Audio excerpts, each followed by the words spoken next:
KBS는 거제시 반값 아파트 개발 이익금의 환수 정산 과정에서 사업비가 부풀려진 정황들을 연속 보도하고 있습니다.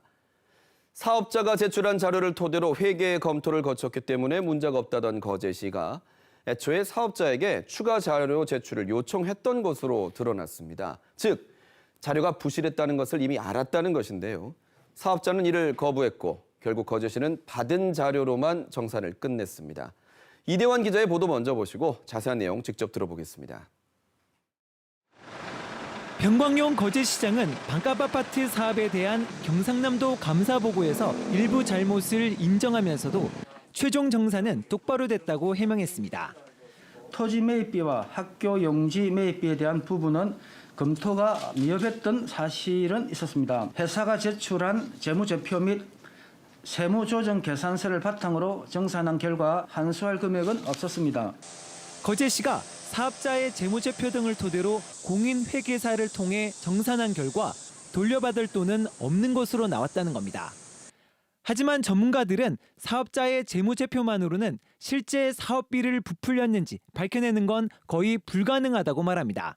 쉽게 말하면 이 드러나 있는 수치가 회계 기준에 맞냐 안 맞냐를 따지는 거지, 어떤 그걸 작성한 사람이 의도를 가지고 중요한 정보를 은닉하거나 변경 가공한 거는 완전히 반영할 수 없는 한계가 분명히 있거든요. 거제시가 반값 아파트 사업자와 주고받았던 공문들입니다. 사업자가 사업비 정산 결과를 거제시에 제출한 시점은 지난 2018년 11월 초, 정산 마감 3주 전이었습니다. 사업 수익률이 3%에 불과하다고 밝힙니다. 이에 거제시는 결과에 의문이 있다며 사업자에게 근거 자료를 요구합니다. 하지만 사업자는 세부 업무 내용까지 알려줄 의무가 없다며 정산 업무 종결을 요청합니다. 거제시는 다시 공정별 회계, 세무, 인사내역, 공사원가 계산서 등을 요구했지만 사업자는 정산 마감 시한이 지났다며 서류 작성비 명목으로 1,000만 원을 요구합니다. 회계 프로그램에 있는 자료나 부속서를 다운받아서 보내는 데는 그렇게 돈과 시간이 필요 없고요. 비용을 달라고 한다는 얘기는 제가 추측컨대 그 말은 그 자료를 주기 싫다라고 생각이 됩니다. 협약서에는 사업자는 사업비 정산을 위해 모든 정산 관련 서류를 거제시에 제출할 의무가 있다고 명시되어 있습니다. 거제시는 이를 근거로 2차례 더 서류 제출을 요구했지만 사업자는 내지 않았습니다. 결국 거제시는 사업자의 재무제표 등으로만 정산을 한 겁니다. 감사를 했어요. 공인회계사에서 자금 흐름이 좀 수상하니까 자료 제출해달라 해가지고 한번 받았더라고요. 그냥 의심은 가는데 너무 가겠다 하네. 이를 토대로 거제시가 계산한 사업자의 수익률은 8.19에서 9.44%, 개발 이익 환수 기준인 10%가 되지 않자 병광용 거제시장은 정산 절차를 종결 처리했습니다.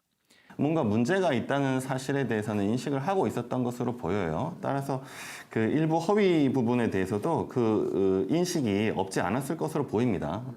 거제시의회 반값 아파트 특위는 2019년 당시 정산 종결 보고서 작성에 관여한 공무원들을 모두 증인으로 불러 조사를 진행할 예정입니다. KBS 뉴스 이전입니다. 네, 거제시 반값 아파트 연속 보도를 해온 심층기획팀 이대환 기자를 스튜디오로 불러서 보도에 이르게 된 경위와 또 시청자 여러분들이 궁금하시는 내용까지 알아보겠습니다. 이 기자, 어서 오십시오. 먼저 이 거제 아파트는 이미 준공이 됐고 사람이 살고 있어요. 근데 왜 지금에 와서 이 취재가 시작이 됐는지 말씀해 주시죠. 네, 최근 SM타운 논란 많은 분들이 알고 계실 겁니다. 창원이에요. 네, 맞습니다. 도시미관지구에 특혜를 준 거죠. 아파트를 지을 수 있게끔. 그래서 네. 창원시는 수익률의 7.5% 이상은 환수하겠다고 했었습니다. 네. 그런데 사업이 끝나고 난 뒤에 최근이죠. 이 사업으로 돌려받을 돈이 없다라고 결론을 내게 됐습니다. 네. 앞서 바다 매립지에 아파트를 허가받은 부산 IS 동서도 똑같은 과정을 거쳤는데요. 네. 개발 이익을 환수하겠다는 지방자치단체의 사업들마다 이렇게 결론적으로 돌려받을 돈이 없다라고 되는 건지 네. 진짜 돌려받을 돈이 없나 의구심이 들었었고요. 네. 때마침 거제 반값 아파트 사업과 관련해서 제보를 받게 됐고 취재에 착수하게 됐습니다. 네, 취재 대상이 이제 거제시청과 또 이 아파트 건설 사업자인데 취재가 쉽지는 않았을 것 같아요.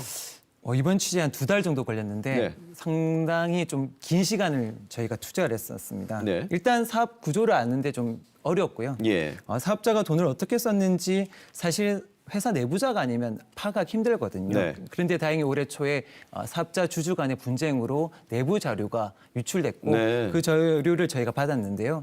예를 들면 뭐 세무 내역이라든지 공사 원가표라든지 회계 분석표 이런 것들이 있는데 이 관련 서류만 해도 수천 장이 넘어요. 예. 이게 워낙 뭐 전문적인 영역이고 용어도 어렵다 보니까 저희가 뭐 공인회계사라든지 뭐 변호사, 세무사 등 전문가들에게 자문을 구하는데 시간이 좀 오래 걸리기도 했습니다. 소송 과정에서 이런 자료들이 나왔다는 거죠. 네, 그렇습니다.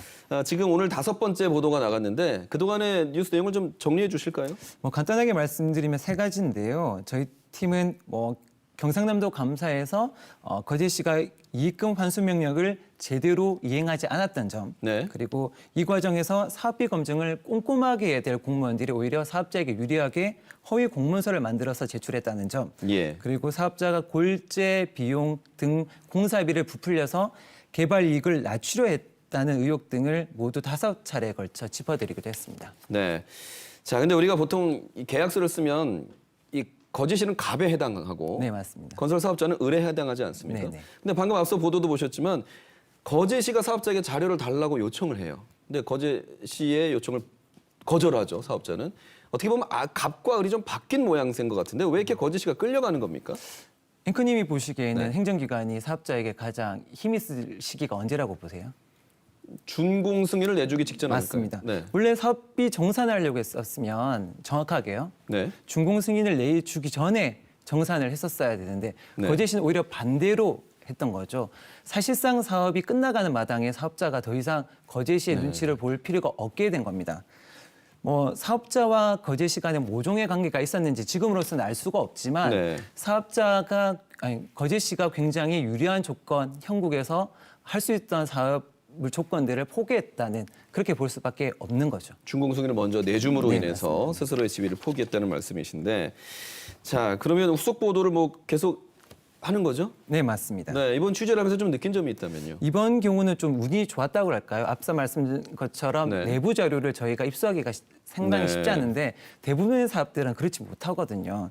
그렇기 때문에 개발 이익 환수 제도로 사업을 추진할 경우에는 뭐 저희가 앞서도 보도를 한 것처럼 전문 건설단 위임을 의무화하거나 네. 정산 전, 그러니까 준공 전에 정산을 하게끔 원칙을 세우는 등 그렇죠. 검증에 대한 보완책이 좀 필요해 보이기도 하고요. 네. 또 거제 방가아파트처럼 애초에 했던 약속도 파기할 수 있기 때문에 언론과 의회의 지속적인 감시가 필요하겠다는 생각도 들었습니다. 지금 이제 시청자들이 궁금한 것은요.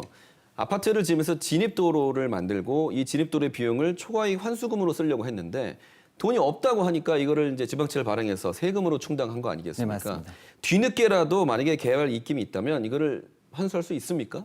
실제 사례가 있습니다. 네. 앞서 말씀드린 것처럼 부산 IS 용호만에 있는 IS 동서 사례가 대표적인 케이스인데요. 네. 이 사업 역시도 사업이 끝나고 나서 부산시가 환수할 돈이 없다라고 결론을 내렸거든요. 네. 그런데 부산시 의회나 시민단체, 언론에서 지속적으로 문제를 제기했고 결국에는 감사원이 네. 나서게 된 거죠. 예. 결과적으로 240억 원 정도의 개발 이익금을 환수하라고 명령을 했었고 뭐 뒤에 뭐 분쟁이 있으면서 결국에는 120억 원으로 낮춰지긴 했지만 결국 반 정도군요. 기부 체납을 하는 결과가 이루어졌는데 문제는 이렇게 되기까지 네. 총 6년이라는 시간이 걸렸습니다. 알겠습니다. 후속 보도도 기다리고 있도록 하겠습니다. 이대원 기자 잘 들었습니다.